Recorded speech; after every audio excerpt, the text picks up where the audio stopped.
You're listening to Featherweight, written by DoctorSiren and narrated by Inulp.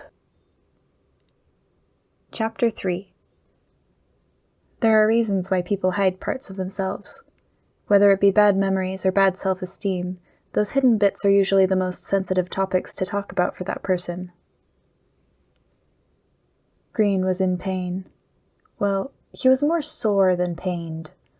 It was similar to the type of soreness one gets the day after working out. It was pretty annoying, but he was sure it would go away. He dragged his feet up the stairs and into his bedroom.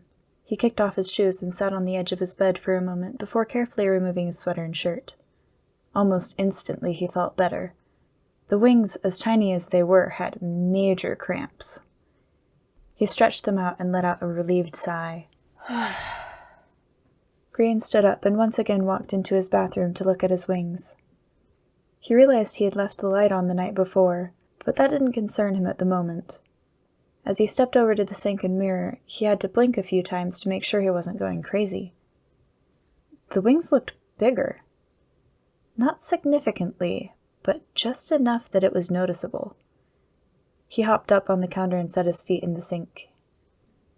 Grian just sat there and stared at his little fluttering feathers for what must have been a full 5 minutes. Finally, he shook his head and looked away, examining his skin instead.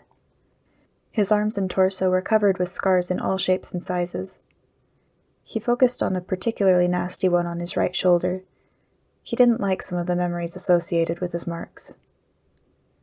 Grian moved his left hand onto the scarred shoulder, shaking his head, as if doing so could clear his mind like an etch-a-sketch. "There's a reason why I wear a sweater all the time," he thought to himself as he slid himself off the counter. The feathers ever so often would graze his back. It felt so strange, so foreign. He couldn't rationalize them as a part of his body.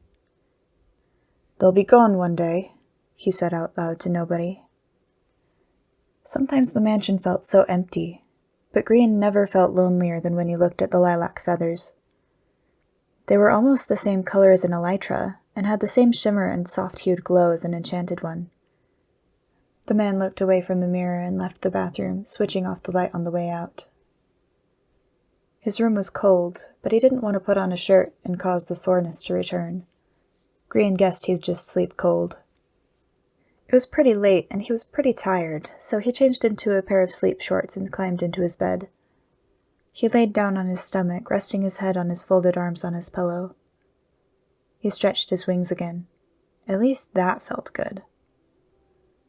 Grian felt his eyelids get heavier and heavier until he finally slipped into the sweet bliss of dreaming. He didn't know where he was. Everything was dark, and he felt so cold. Sitting on the hard floor, he felt so alone, so empty. He wasn't wearing a shirt, and his feet were bare.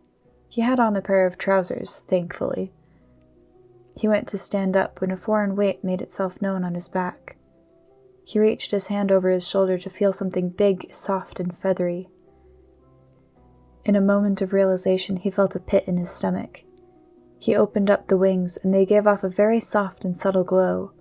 It was a bluish-purple glow, and made him feel even more cold. The wings were huge. He could move them with the same ease as moving his arms or legs. They were a part of him. His heart rate quickened as he thought this notion. The wings were a part of his body, and there was nothing he could do. He quickly folded them against his back. They scared him. They weighed him down. They hurt. Why did they hurt so much? They weren't confined underneath any clothing. The only thing that was suffocating was the thick darkness around him. He opened up his wings again and used the soft aura to help him see. It did little help, but at least he now knew that it seemed to be void surrounding him. The blue-violet glow allowed him to at least see himself. He looked down at his hands and gasped. Instead of hands, he had sharp, bird-like talons. His arms were covered in feathers. He brought his taloned hand up to his face and felt a beak where his mouth should be. No, not a bird. Anything but a bird. He hated birds.